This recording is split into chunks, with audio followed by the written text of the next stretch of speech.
¿Qué tal estás, querida Rocío? Qué gusto verte. Te veo espléndida como siempre. ¿Qué tal todo? Pues muy bien, mira, con muchísimas ganas de compartir este ratito contigo, que se nos había tropezado un poco por, por mis niños que están uno con otitis, el otro resfriado, pero mira, con muchas ganas, Qué bien. sin planificar, ¿eh? Tú sabes que Sin a mí no me nada. gusta, sino me apetece mucho conversar contigo un ratito, compartir y nada, así que... Bueno, ¿cómo ves el mundo? A ver, Ay, desde, desde tus ojos de psicóloga clínica y tantas otras variedades de la psicología profunda que ejerces, ¿cómo aprecias, cómo contemplas el mundo? bueno, el mundo está caótico, ¿no? Lo único que te tengo que confesar que trato de no ver las noticias. Al final me entero de todo, pero hace tiempo ya que no veo, no veo las noticias. Intento no porque me intoxico y tampoco soluciona nada, ¿no? La semana pasada estábamos en sequía, ahora estamos con inundaciones, esta semana todo es drama y tampoco veo mucho las noticias ni las leo. Me entero porque me entero, pero voy un poco a intentar lo mío, lo que yo pueda controlar, hacerlo. ¿Cómo lo ves tú? Yo siempre lo veo bastante caótico, efectivamente, desordenado, desequilibrado. Además, no veo una intención real y honesta de solucionar los problemas, sino yo creo que hay un sector que le interesan generar problemas sobre los problemas y así tener a todo el mundo dependiente, ocupado, preocupado y mover de esa manera pues lo que se ha venido en llamar las masas. Y está claro que las masas no terminan nunca de revelarse y que ahí seguimos todos pues dependiendo de que unos cuantos individuos desde su ambición, desde su ceguera espiritual, desde su voracidad, nos dirijan a todos desde un despacho. Unos cuantos individuos, pues desde un despacho dirigen a toda la humanidad, sí es cierto, pero por eso tenemos que tratar de encontrar refugio en nosotros mismos y buscar en nuestro interior e ir poniendo los pilares para construir bien el edificio de nuestra mente, que también en una sociedad tan inestable pues tiende a inestabilizarse. Es difícil porque al final estamos muy desconectados, ¿no? Sobre todo cuando vives en la ciudad, ¿no? Que no estás en contacto con nuestra esencia, con la naturaleza, con los animales, ¿no? Es como vivir en una desconexión constante y es muy difícil. En esta desconexión es Muy muy difícil. difícil darse cuenta Sí, de... porque nos volvemos el hormigón en el que estamos inmersos, y nunca mejor dicho, hormigón en sentimientos, en emociones, en estados de ánimo. Nos vamos petrificando, se da en todos nosotros un proceso del que no somos lo suficientemente conscientes, pero que es el proceso de petrificación. Y luego tenemos que hacer un gran trabajo interior para despetrificarnos, un gran trabajo interior para ir poco a poco modificando muchas de nuestras estructuras, reacciones, respuestas emocionales que se han hecho excesivamente rígidas.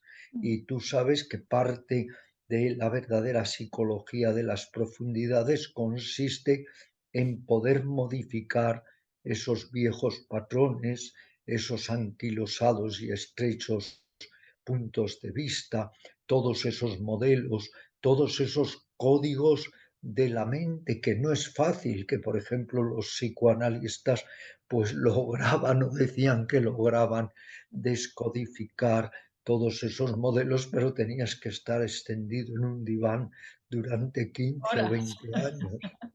horas y días y años, sí, sí. Sí, Es sí, muy difícil. Al es final es muy cierto. difícil desapegarse de ciertos aprendizajes y de personas y de lo material, ¿no? Y hablando del desapego, Ramiro, eh, hay una cosa que tú me contaste un día y en la que yo coincido, ¿no? Al final, en la consulta me viene mucha gente con problemas de autoestima, precisamente porque le ha dejado su pareja. Y sufren muchísimo, y lo sufren como un duelo o casi peor, ¿no? Y me llamó la atención que tú me dijiste que la gente que más has visto sufrir es la gente a la que le cuesta desapegarse, ¿no? Sobre todo de una pareja, ¿no? Las rupturas de pareja es cuando más Sí. sufrimiento ves, ¿no?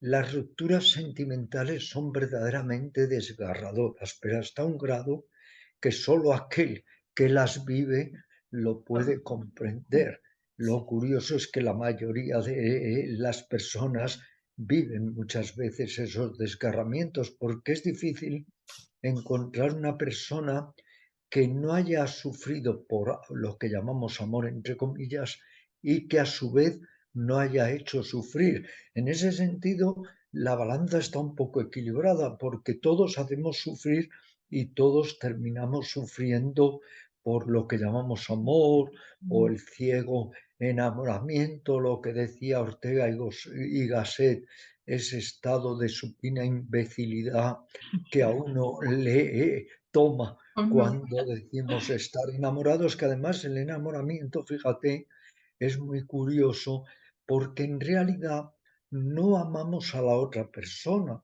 lo que amamos es las sensaciones que la otra persona nos está reportando. Luego es un estado también de ceguera, es un estado de lo que llamamos en Oriente maya, lo ilusorio, lo irreal, nos dejamos todos en ese momento ganar por el espejismo. Tanto es así que si esa persona que nos reporta sensaciones gratas empieza a reportarnos sensaciones ingratas, el enamoramiento, el amor se dijo. desvanece.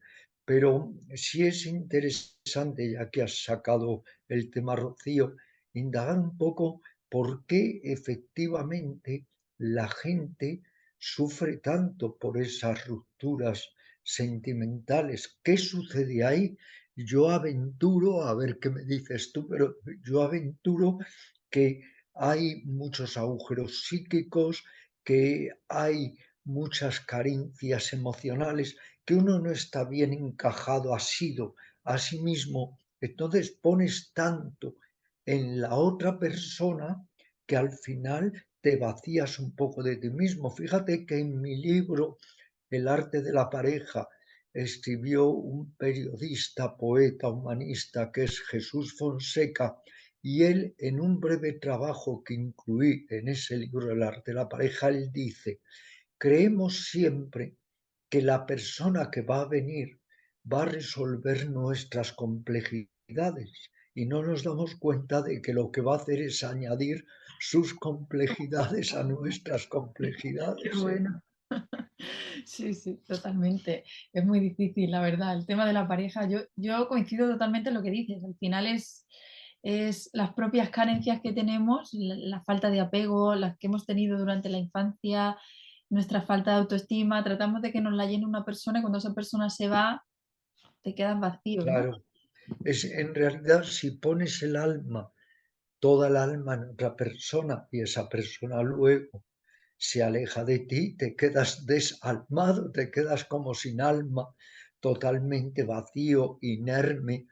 Y hay personas que esto lo encajan muy mal porque no sabemos soltar, porque no sabemos darnos cuenta o ser conscientes de que todo puede venir y todo puede partir, pero también un amigo, hoy puede ser muy amigo, mañana puede ser tu enemigo o al revés, a lo mejor un enemigo luego se convierte en tu fraterno amigo. Nos falta esa lucidez o esa perspectiva para darnos cuenta de que todo lo que encontramos lo podemos perder, que de hecho este mismo cuerpo que lo hemos adquirido, también un día tenemos que soltarlo. Tendríamos en suma sí que trabajar un poco el desapego, no el despego.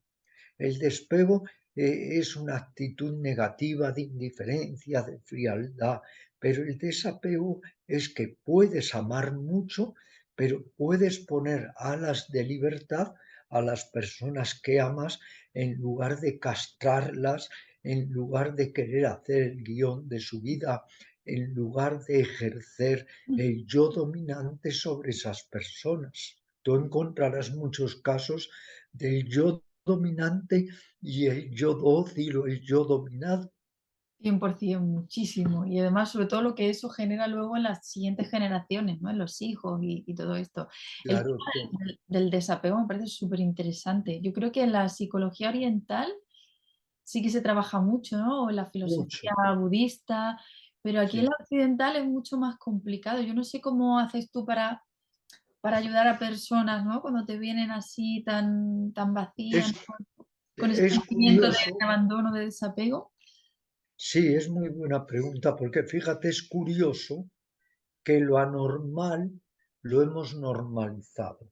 Lo anormal es el aferramiento, lo anormal es querer imponerse a la otra persona, lo Ujú. anormal es querer acapararla, dominarla, lo anormal son los celos y sin embargo todo eso se ha normalizado tanto que hay personas que dicen que no puedes amar si no tienes celos, lo cual ya es el absurdo del absurdo. Si realmente amas, no hay lugar para los celos, porque lo que deseas es que la otra persona sea feliz, incluso a riesgo de perderla. Ese es el verdadero amor. Si tú amas a alguien, quieres que esa persona sea dichosa, y si esa persona es más dichosa sin ti, que contigo, pues tienes incluso que abrirle veredas para que esa persona se aleje de tu vida. Claro, eso es quererla de verdad, ¿no? Eso es amarla de verdad. Exacto, El dar claro. el ser feliz viendo su felicidad, aunque no sea a tu lado, ¿no? Pero fíjate que el mismo Jung, el gran psiquiatra, en una ocasión dijo, ni siquiera sabemos lo que es amar. Y es cierto, porque mientras estamos encapsulados en nuestro ego, mientras hay en nosotros demasiada importancia, egoísmo, egolatría, narcisismo, pues no estamos realmente capacitados para amar y para ver las necesidades ajenas y tratar de atenderlas. Yo, en este sentido, lo puedo contrastar contigo, tú como psicóloga occidental, yo más como psicólogo oriental. Yo en este sentido creo que la psicología occidental está coja en que no termina de desarticular la estructura del ego en el paciente. No se puede afirmar lo que es negativo. El ego en sí mismo se dice muchas veces es que puede ser muy positivo. No, puede ser muy positiva la verdadera autoestima, el saber relacionarte contigo mismo, pero el ego excesivo, el narcisismo, al final siempre se vuelve contra uno mismo. Hay un libro importantísimo de Erich Fromm precisamente sobre el narcisismo. Ujú, ujú. ¿Cómo lo ves tú? Sí, sí, sí. Este trabajo, ¿cómo se puede hacer un trabajo de autoestima pero sin caer en la egoestima? Esa es la pregunta que te formulo. Autoestima pero no egoestima. Bueno, yo tengo una forma particular de entrenar, por así decirlo, la autoestima, ¿no? Yo lo diferencio un poco de la autoconfianza. Al final, la autoconfianza es esa sensación que tú tienes y que solo tú sabes acerca de ti, de tus posibilidades, de lo que eres capaz de hacer, ¿no? Y la autoestima yo la veo muy basada en la valía que tú te das en base a cómo los demás te han valorado a ti. Entonces, yo sí que intento que se valoren, pero siempre desde la humildad, ¿no? No es yo valgo más que nadie. Y también intento que sean egoístas, pero no egocéntricos, ¿no? En el sentido de cuídate tú para poder cuidar a los demás, ¿no? Esto es como cuando te montas en el avión y te dicen pónganse la mascarilla y póntela tú primero para poder ponérsela a tus hijos, pero póntela tú primero, ¿no? Pues esto es un poco igual. Así que, pero es Yo difícil, encontrar el equilibrio a veces es difícil. Es muy difícil, sobre todo en una sociedad que afirma excesivamente la autoimportancia, es muy difícil encontrar ese equilibrio. Y nunca paso por alto lo que dicen los antiguos maestros espirituales, de que desde la autoimportancia excesiva nunca lograrás ser feliz, porque la persona muy autoimportante, vanidosa, soberbia, apagada de sí misma, está siempre tan pendiente de las opiniones ajenas, de si nos ofenden o nos ofenden, que al final no puede sentirse plena ni puede sentirse feliz. El problema es que en una sociedad donde destacas por lo que tienes y no por lo que eres, es muy difícil muchas veces ganar esa autoconfianza y esa genuina autoestima si estás viendo que estás en un plano desfavorecido con respecto a los demás. Sí, está hecho al revés. El mundo está hecho al revés. Cuando me preguntaba qué opinaba del mundo, el otro día pensaba, ¿no? Y digo, al final siempre nos impulsan a estudiar, ¿no? Haz esto, haz lo otro para poder ser feliz el día de mañana. Digo, si es al revés, ¿no? Yo cuando era pequeña siempre lo que quería era ser feliz, buscaba ser feliz, ¿no? No buscaba... Y yo creo que tenemos que enseñar a nuestros hijos a ser felices para que luego hagan cosas y las hagan bien, no al revés, ¿no? Parece que hay que hacer para ser feliz, en lugar de ser feliz para luego hacer lo que cada uno desde esa Claro, felicidad haga, ¿no?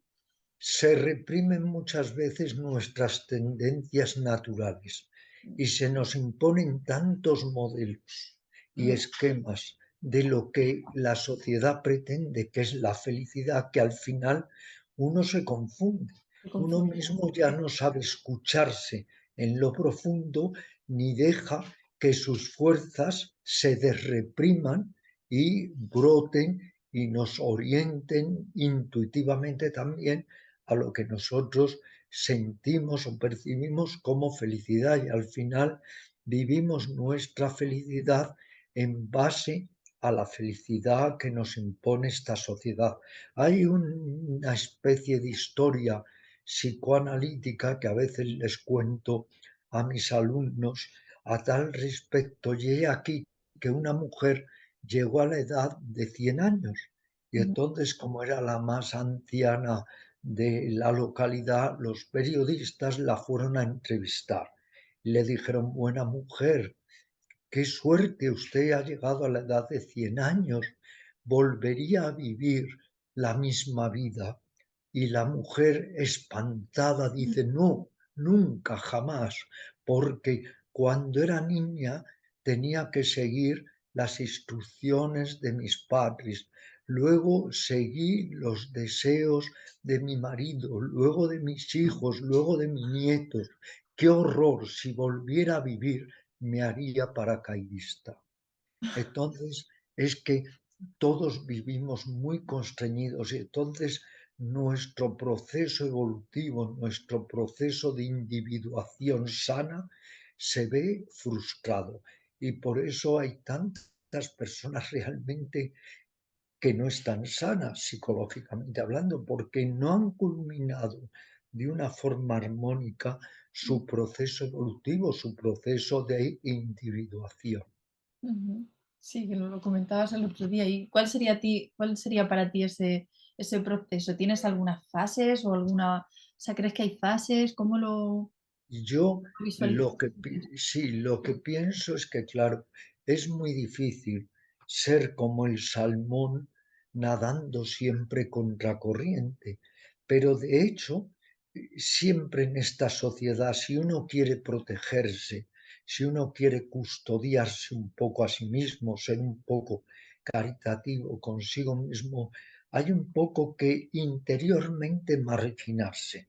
Lo mismo que tú dices que has hecho como ejemplo, ya no ver las noticias, pues no dejarse tampoco zarandear por personas que nos contaminan e intoxican, siempre que sea posible ir custodiando por lo menos nuestro centro, nuestra vida interior, hallar refugio dentro de nosotros mismos, porque si no, uno se disemina, se pierde y al final se va poco a poco desgarrando y se va debilitando. Por eso el secreto no está en fortalecer el ego, está en fortalecer nuestra presencia de ser, no está en fortalecer todos nuestros mecanismos de narcisismo, de jactarnos, de creernos superiores a los demás, sino en ir poco a poco encontrando un asentamiento en nuestra conciencia o presencia de ser. Pero estamos todos tan diseminados, tan dispersos, estamos todos tan atomizados que nos cuesta mucho trabajo volver a nosotros mismos y sentirnos equilibrados en nosotros mismos. Mm, Hemos creado tantas dependencias, no ya solo materiales, que esto es indudable, sino emocionales, mentales, sentimentales, que no sabe uno manejarse muchas veces por sí mismo. Yo encuentro personas que se han hecho, por ejemplo, tan adictas a su pareja que no pueden viajar solas, ir al teatro, al cine solas, dar un paseo solas. Han perdido su propia identidad. Y yo creo que la psicología tanto oriental como occidental nos tienen que dar vías, sendas, para poder recuperar nuestra auténtica identidad. mm, mm. Es súper, súper complicado, me encanta cómo lo expones y cómo lo dices, pero fíjate, No, sí, dime, Rocío. dime, dime. Sí, sí. No, no, tú. No tú, que yo te quiero escuchar a ti.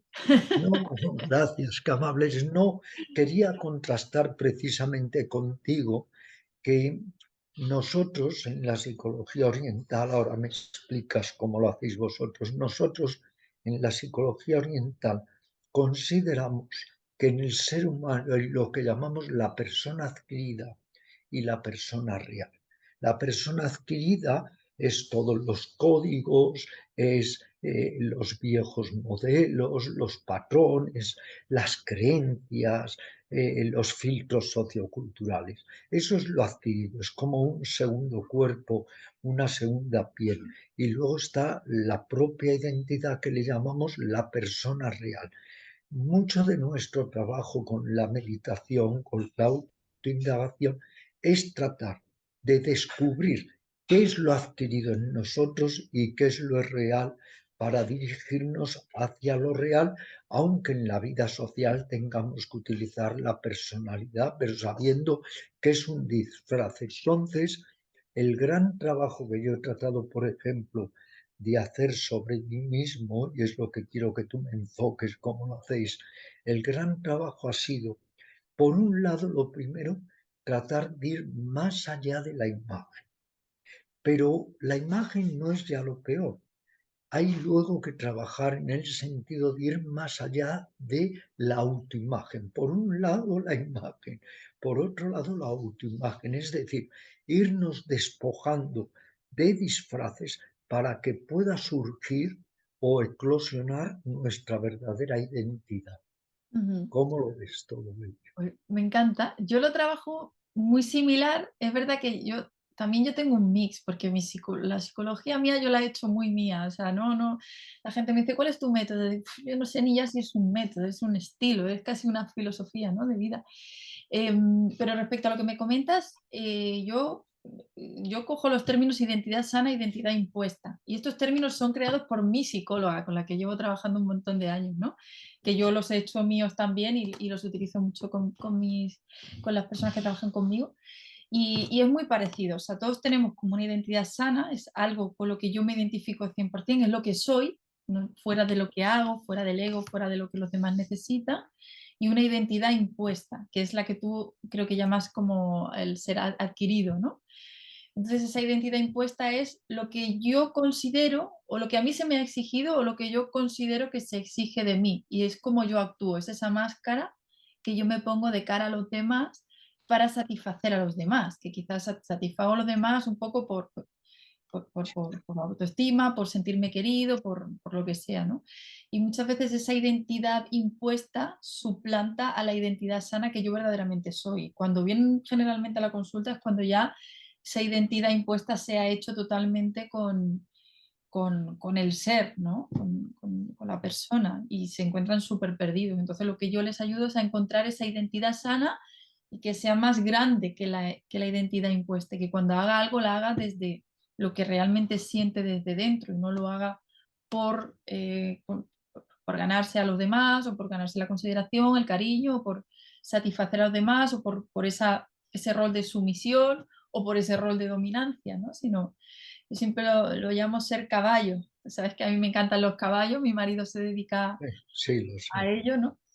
Y los caballos son una manada que no necesitan, como los leones, ¿no? Puede ser un león alfa y un sumiso, sino que todos van a una. Ahí no hay un líder. Ahí hay uno que sale de cabeza cuando hay una dificultad, pero si hay otro que sabe más acerca de esa dificultad o sabe mejor cuál es la dirección, es el que hace el que ejerce el liderazgo, por así decirlo, ¿no? Y todos le siguen, no hay, es como una comunidad, ¿no? Van todos a una. Y es un poco lo que yo busco, ¿no? Claro. Aprender del caballo y hacer a las personas más parecidas a los caballos, donde no hay, no, el caballo no tiene ego, ninguno, ego cero, el caballo vive el presente, ¿no? No está pensando en lo que quiero, ¿no? Y tampoco está pensando en dominar, tampoco está pensando en comerse a nadie, va a lo suyo, ¿no? Y es un poco como yo lo trabajo, pero ya te digo que no puedo decir que sea la psicología occidental, porque No, yo me he desviado un poco, no llego a la oriental, me llama mucho la atención, por eso me encanta tanto, bueno, me encanta escucharte por todo, ¿no? Pero me encanta escuchar esa visión, pero yo lo trabajo un poco así.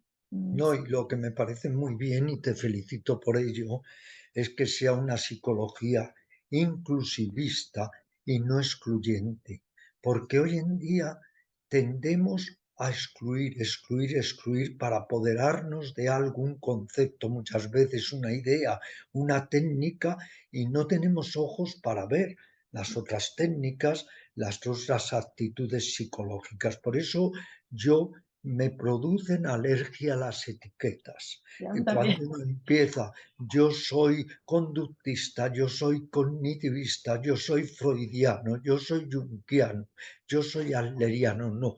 Tenemos que ser como buenos gourmets que saborean todas las comidas que son nutritivas, pues todo aquello que es nutritivo psicológicamente, que ayuda al ser humano, que lo podemos incorporar para el mejoramiento humano, tenemos que darle nuestra más cálida bienvenida, indudablemente. Bueno, yo Y no me cierro a luego, nada, yo no me cierro a nada. claro, De hecho, la ciencia hay muchas cosas que no puede explicar y yo nunca digo que no, o sea, no puedo decir esto no porque esto no existe. Bueno, la ciencia hay cosas que no explica, yo intento recoger todo y a lo que yo me crea y yo sienta, lo hago. Y luego, en función de lo que la persona que tengo delante me transmita, ¿no? Porque yo sí que soy muy del almor, como tú lo es denominas, ¿no? De sentir. amor del alma.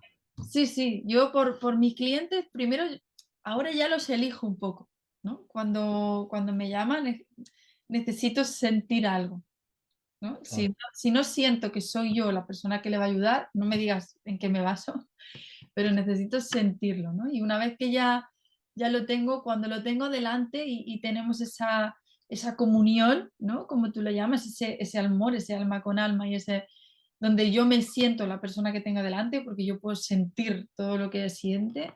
Entonces, en función de eso, ya veo un poco por dónde tirar, pero no puedo decir qué método utilizas para esto. Uf, me cuesta mucho. Podría decir que he utilizado con esta persona en concreto, pero luego cada ser humano, Claro. aunque siempre hay detrás una base, ¿no? Cuando vas pelando la cebolla, siempre la base suele ser parecida, pero luego Sí, una pero técnica así encorsetada no. exacto, yo creo que hay que ir más allá de esos encorsetamientos, de esas corazas, de todo lo que al final es un puñado de conceptos, porque claro, llega un momento que la idea usurpa el lugar a la realidad y Sí, que tú mismo te etiquetas de tal manera que ya también estás condicionando a la imitando. persona que estás tratando si tú mismo te etiquetas.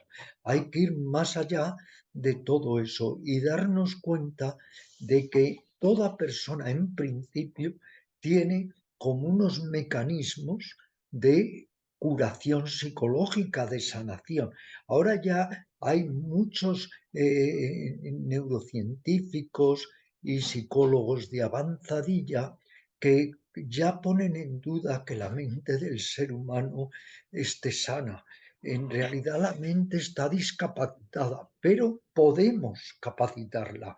Es decir, partiríamos de que tenemos una mente insana, una mente caótica, una mente discapacitada, una mente llena de heridas, de traumas, de amargas frustraciones, pero que podemos poner los medios, las técnicas, las enseñanzas, los procedimientos para ir saneando nuestra mente. Por eso, cuando me preguntan sobre la meditación y me piden definiciones, una que me parece muy oportuna es la que reza que la meditación es un método específico para reorganizar nuestra vida psíquica, para ir poco a poco logrando que lo que tú decías, lo más genuino, brote y lo que no es tan genuino se vaya debilitando o lo podamos controlar.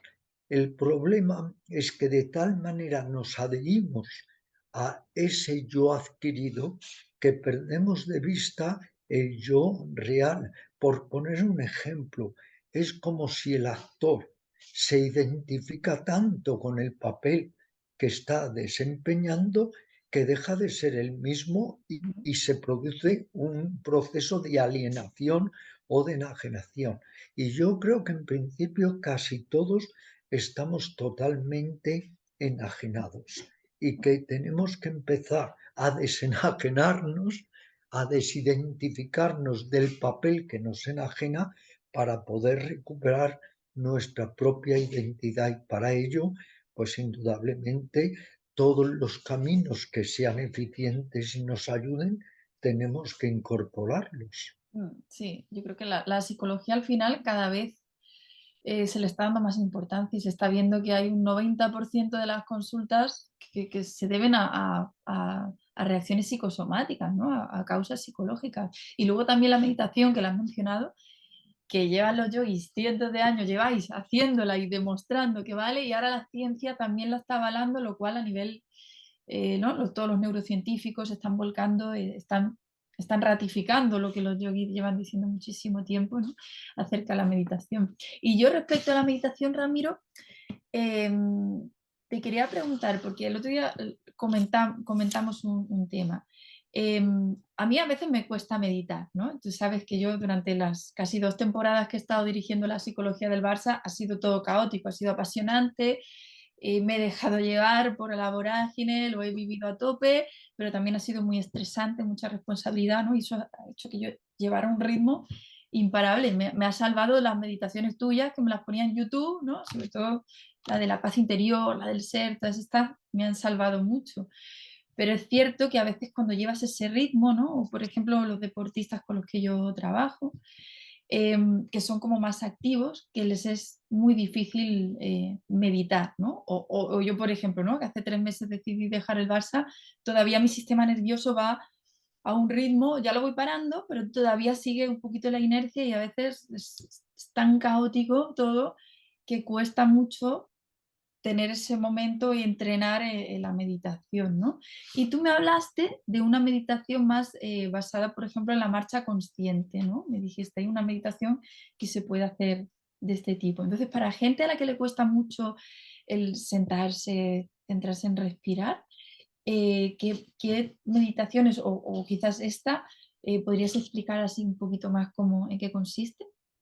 Mira, por ejemplo, te voy a decir que estas últimas clases en mis sesiones de meditación Ujú, les he hecho practicar una meditación que se llama la meditación de pie, que ahora te explicaré también.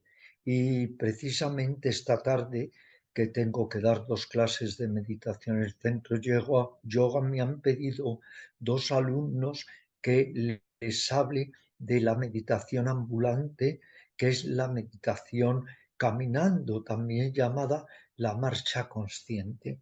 La marcha consciente consiste en ir, perdón, caminando de una manera muy lenta, tomando conciencia, conectando la mente con los pies, con todo el cuerpo y con la respiración, y tomando conciencia de los 3 movimientos del pie, que es levanto, ujú, desplazo y poso. Y luego con el otro pie levanto, desplazo y poso, caminando muy lentamente, erguido, con suma conciencia de toda la corporidad. Se coge una veredilla, un camino, o en una casa si hay un, digamos, pasillo largo, y se va caminando con esa actitud de máxima consciencia y sobre todo de captación de todas las sensaciones corporales. Esa es la meditación consciente. Se puede, meditación consciente sobre la marcha, se puede realizar 10, 15, 20 minutos. Luego está la meditación de pie.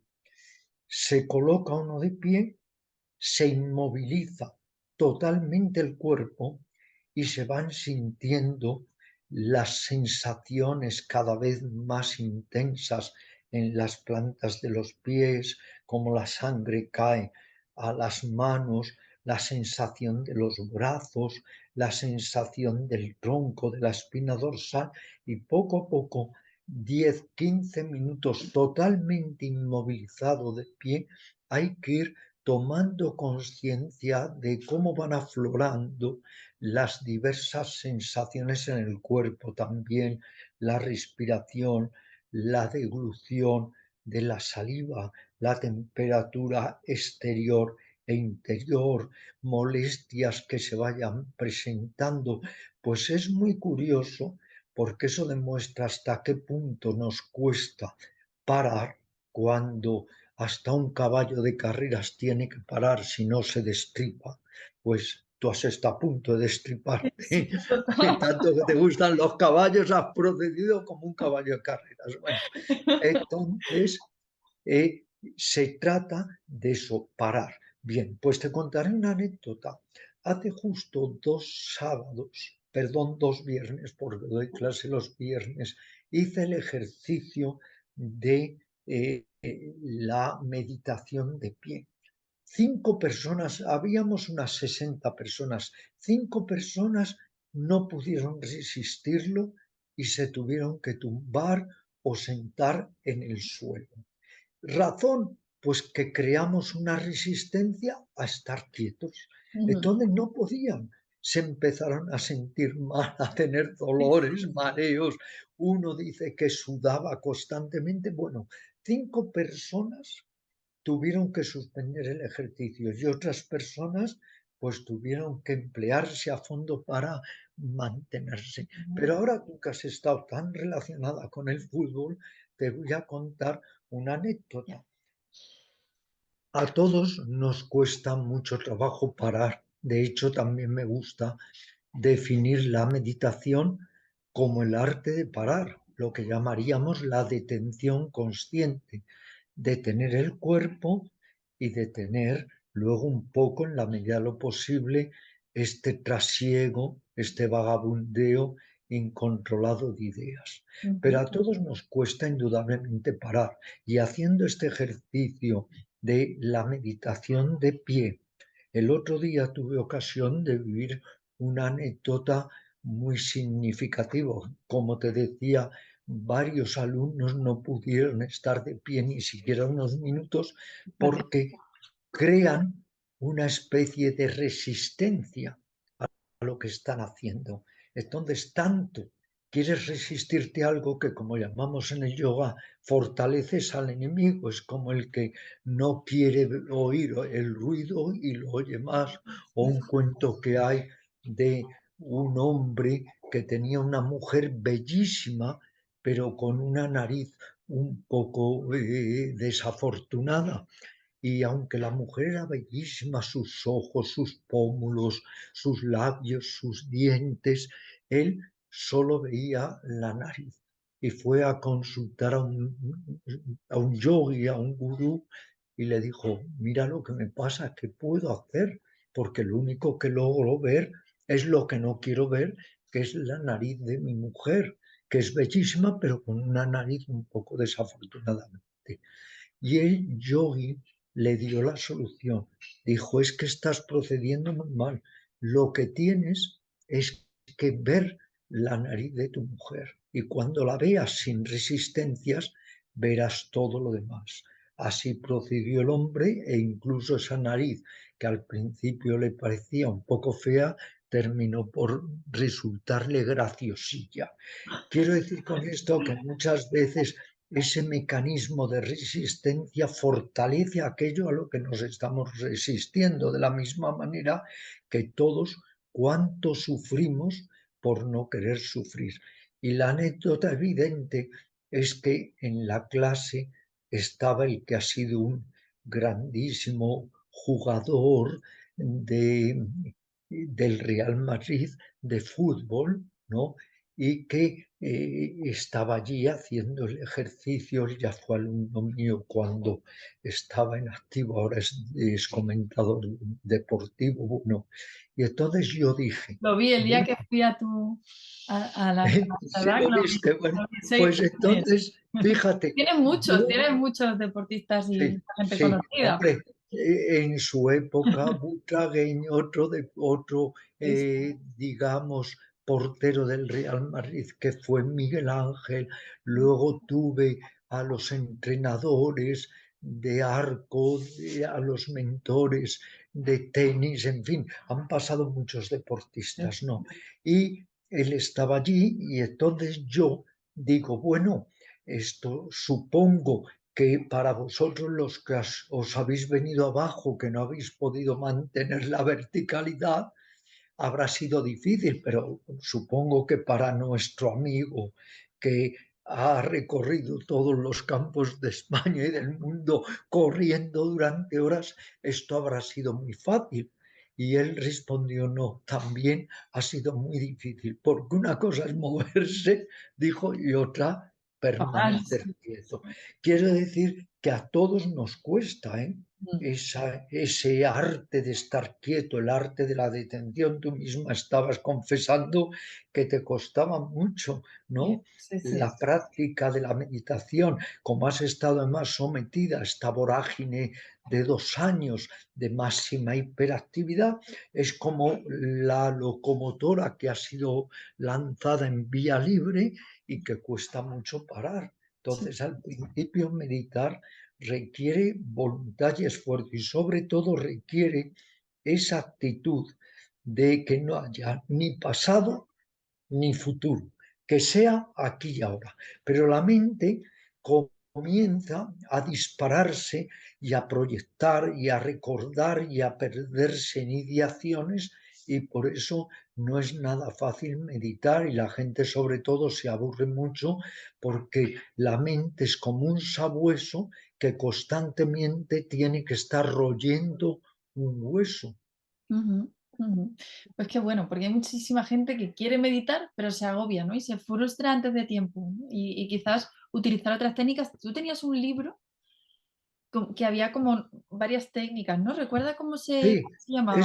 es curiosa oye, es curiosa la sincronicidad, porque mientras has tenido que cortarme para recargar otra vez el mecanismo, justo recibo un email de mi editora, de la editorial Kairos, que me dice, Ramiro, solo es para comunicarte que se reedita por tercera vez el libro 100 técnicas de meditación y es justo porque me Sí, estás ahora, sincronicidad junguiana. qué bueno. Pues sí, se llama 100 técnicas de meditación, incluye nada menos que 137 técnicas, pero el editor redondeó a la baja y colocó 100 técnicas de meditación.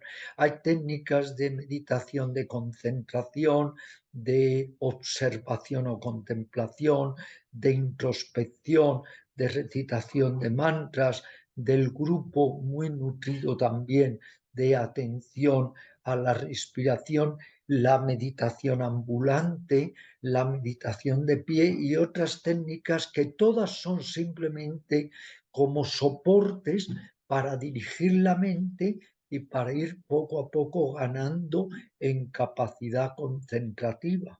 Yo creo que es muy importante, muy importante. Ese libro me parece imprescindible porque mucha gente deja de hacerlo porque se estresa, al final le resulta más estresante centrarse en la respiración que hacerlo. Y hay muchas técnicas, ¿no? La que tú me enseñaste también, la de introspección, la de sentir cómo te sientes. Luego la de las manos me llama mucho la atención. Hay una que tienes en YouTube que Bueno, en el Barça yo creo que se la conocen todos, porque se lo he mandado a todos los jugadores. La de, ¿cómo se llama? La paz interior.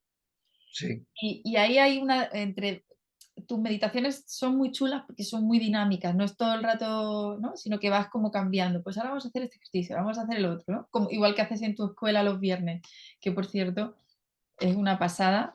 A las 7 o a las 8 de la tarde los viernes en la escuela ahí de Sadak. ¿Cómo era la calle? ¿Cómo se llamaba? la calle Ayala número 10, que Calle te Ayala. contaré otra anécdota. Hoy estoy un poco de anécdotas, como ves. Es que esto durante muchos meses, la planta que ocupa nuestro centro de yoga desde hace 52 años, en Guau. su día fue la sede de la Gestapo en Madrid. Así que fíjate, ahora nosotros nos ha tocado levantar todo ese mal karma y purificar Limpiarlo. el lugar, y ya llevamos allí nada menos que 52 Guau, años meditando para poder purificar ese malísimo ambiente que creó la Gestapo cuando tomó como sede pues qué ese fuerte, local.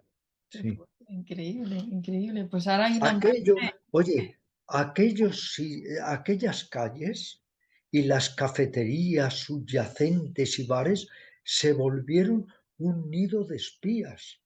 guau, Aquello era un nido de espías durante la guerra, etcétera, ¿eh? Y increíble. entre ellos la Gestapo. Así que imagínate qué Sí. de mantras tenemos ahora que repetir para limpiar y limpiar, ¿eh?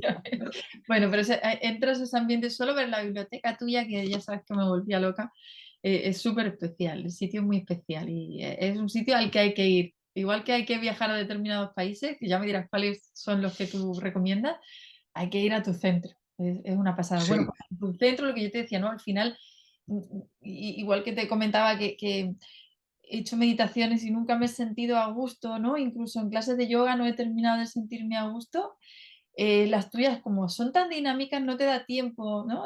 Ahora decías, venga, vamos a buscar los miedos, ¿no? El miedo angular, ¿no? ¿Qué miedo hay detrás del miedo? exacto. Ahora vamos a buscar, y me gustaba el de las manos, ¿no? Sí, Las manos hacia arriba y sentir un poco lo que sientes en las manos, ¿no?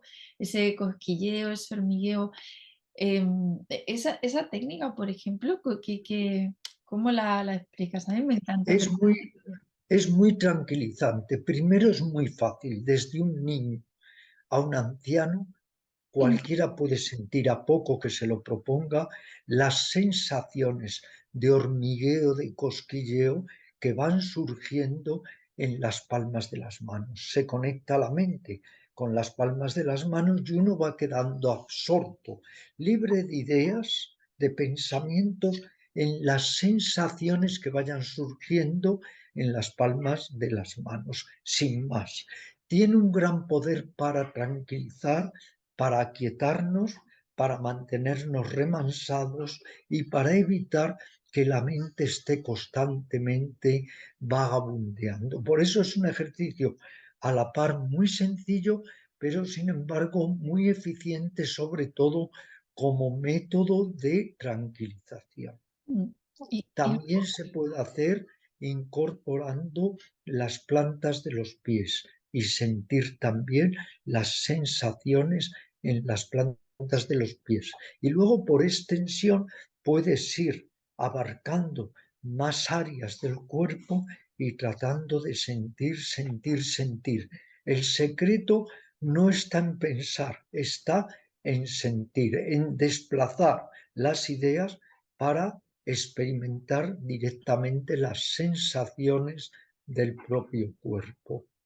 Y aquí, Ramiro, voy a confesar algo muy personal, pero me ha pasado con meditaciones contigo, ¿no? De sentir tanto que la sensación es un poco como si te salieras del propio cuerpo, ¿no?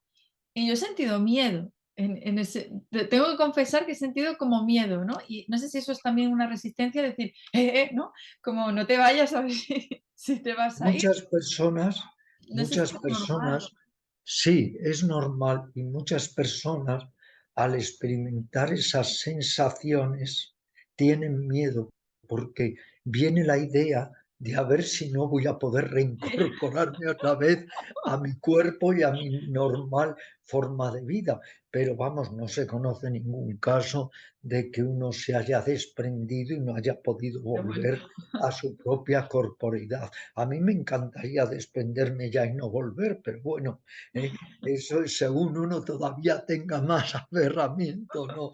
A A la la vida. Yo comprendo que tú con tus hijos no quieres marcharte de aquí en mucho todavía tiempo. no, todavía tengo mucho que hacer. Pero es una sensación que si uno no guerrea, no genera tensión o conflicto contra ella, es muy, muy agradable y además denota que uno está relajándose bien, porque sobre todo la sensación viene dada por la relajación profunda del cuerpo. Sobre todo en relajación profunda extendido, la sensación incluso se pronuncia y se produce un efecto que se ha venido a llamar autoscopia, que es como si uno se saliera y se estuviera viendo desde arriba. Otras personas es como si se desplazaran a un rincón de la habitación. Son fenómenos naturales, sensaciones naturales, que el único riesgo que tienen es que nos asusten, claro, porque entonces nos conmueven. Pero si uno incluso las toma como anunciadoras de que uno está haciendo bien el ejercicio, fenomenal. Hay personas que las sienten y hay personas que nunca, ¿eh? Ujú. Y ahora que has dicho esto, ¿no? Y que hemos hablado del desapego y demás, has vivido 80 años y cuando nos conocimos, ¿no? Me hablabas un poco de que siempre te habías dedicado a ver el sentido de la vida y ahora estabas un poco más, pues en vez de centrado tanto en Oriente, en la India, te habías ido más a París. No sé si puedo confesar esto y si no lo cortamos, ¿eh?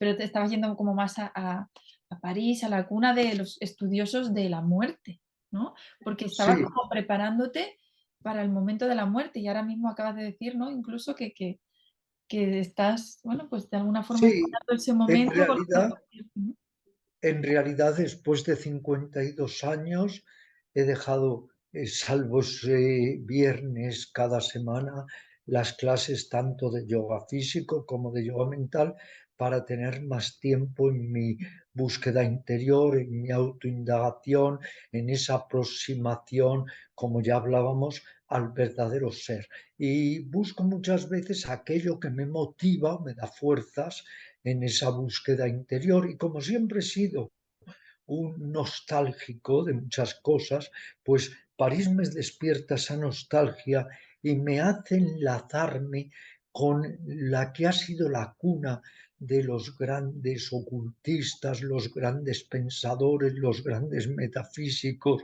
los grandes esoteristas, grandes psiquiatras como Lacan, por ejemplo, grandes filósofos, grandes escritores, buscadores de lo eterno y entonces, pues dando paseos y paseos por las calles y callejuelas de París, me conecto con esa raza de personas que querían ir más allá de su mente esclerótica o de su mente estrecha. Creo que todos tenemos que ir más allá de nuestra mente dogmática. Y esto también lo digo sobre todo por los científicos dogmáticos, los científicos excesivamente materializados, que creen que incluso los sentimientos, las emociones pueden verse a través de los rayos X y afortunadamente no hay resonancia magnética hoy por hoy al menos que pueda descubrir nuestra interioridad anímica. Y en esa búsqueda, Ramiro, que un poco con qué te estás quedando, ¿no? Sobre todo del tema de la muerte, que es un tema que a veces da como miedo hablar, porque parece que si lo hablas va a venir, ¿no? Pero Sí. qué, qué sentimiento te despierta a ti el tema de la muerte? ¿Cómo la concibes? ¿Qué crees que hay, ¿no? De ¿Cómo alguna cambia manera, tu cuerpo y...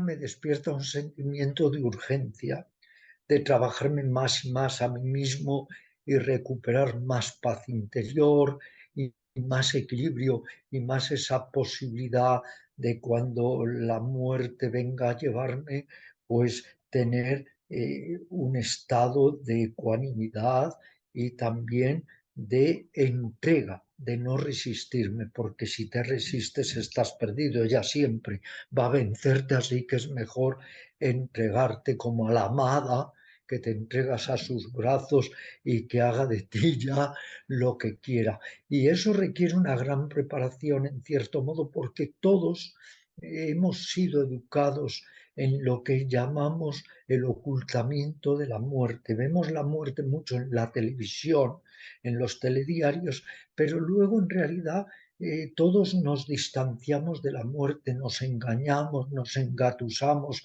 a nosotros mismos como para creer que todos los demás van a morir, pero que nosotros somos realmente inmortales. Ese es el gran milagro, que se va muriendo todo el mundo a nuestro alrededor, pero no asumimos que también nosotros tenemos que soltar este cuerpo. Ya que antes hablábamos, Rocío, del desapego, hay un tipo de desapego muy importante que es el desapego de la forma, el desapego de la corporidad.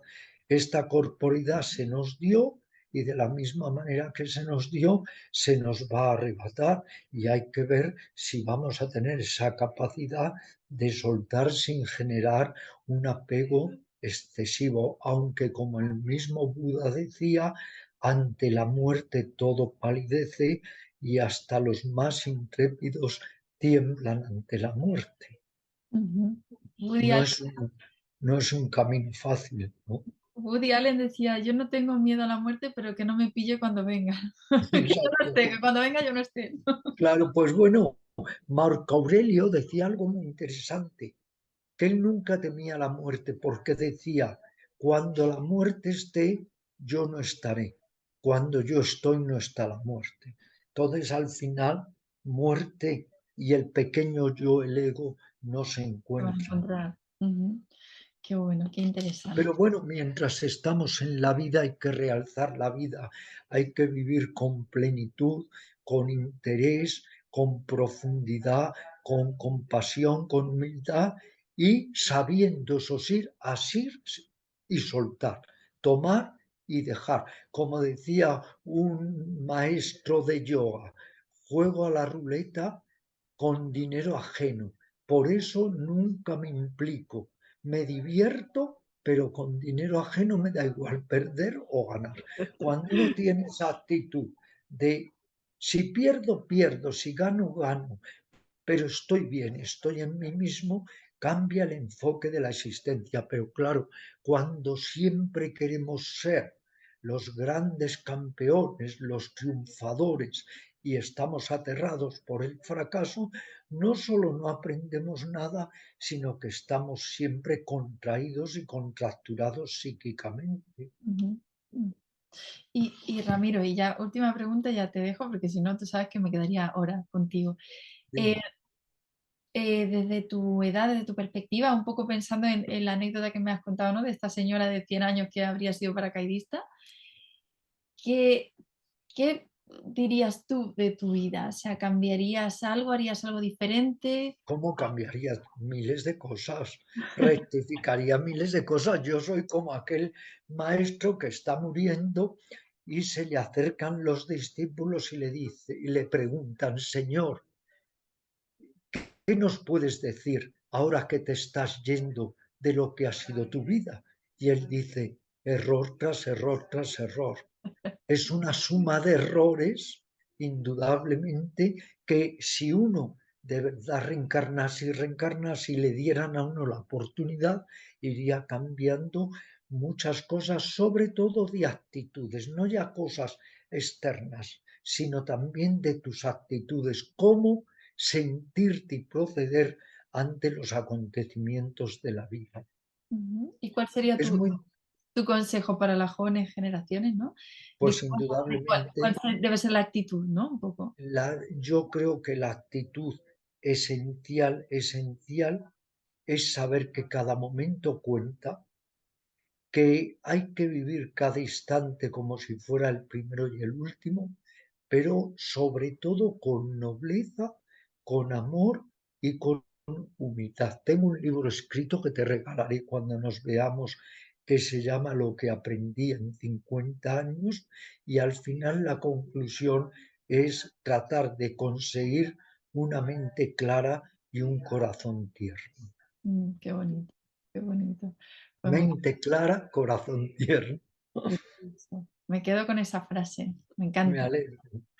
Me encanta haberte visto, haber vuelto a tener este encuentro que es el segundo y espero que vayan viniendo otros, a poder un poco hurgar juntos y en los diferentes pliegues del alma humana, que es tan interesante, no solo mirar hacia afuera como hace esta sociedad, sino que aprendamos todos un poco a mirar hacia adentro. Me encanta. Pues nada, deseando Rocío, volver a reencontrarme contigo. Primero en persona, que me apetece más, y luego por aquí, que pues siempre nada, es un ya lujo. sabes que tengo para ti ese libro con una dedicatoria especial el día que nos veamos. Ay, qué Y ilusión. ya haremos también un encuentro en lugar de por Zoom presencial, que Eso. también será interesante. Voy a organizarme para subir a Madrid, Venga, a verte, ir a tu centro, que me encanta ese ratito, y muy bien. luego conversar. Ya sabes que eres muy bien recibida en este que llamamos el Templo del Silencio. El nombre se lo puso un periodista muy famoso cuando conoció Sadak, porque aunque estamos en el corazón mismo de la ciudad, tratamos de conservar ese fecundo, inspirador silencio, tanto fuera como dentro de nosotros. Así que siempre serás muy bienvenida. Sabes que te tengo un gran cariño y empatía, y que bueno, que te felicito por haber podido sobrevivir a pesar de la vorágine de tu trabajo en el Barça durante 2 años, que ya un día nos hablarás de él, que ha debido ser bastante frenético. Sí. Bonito, apasionante, frenético y caótico al mismo tiempo. Y seguramente un escaparate para conocer egos bastante desmedidos, ¿no? También es complicado, ese tema es complicado y también lo comentaremos. Pues no te quiero comprometer entonces, y que digas lo que quieres mantener en el noble silencio, ¿eh? Vale. Bueno, cuídate mucho, Un ¿eh? abrazo gigante, Ramiro. Mil Gracias, gracias. muchas gracias. Descansa. Un abrazo muy grande, gracias. Adiós. Adiós, bonita, que estés bien, ¿eh?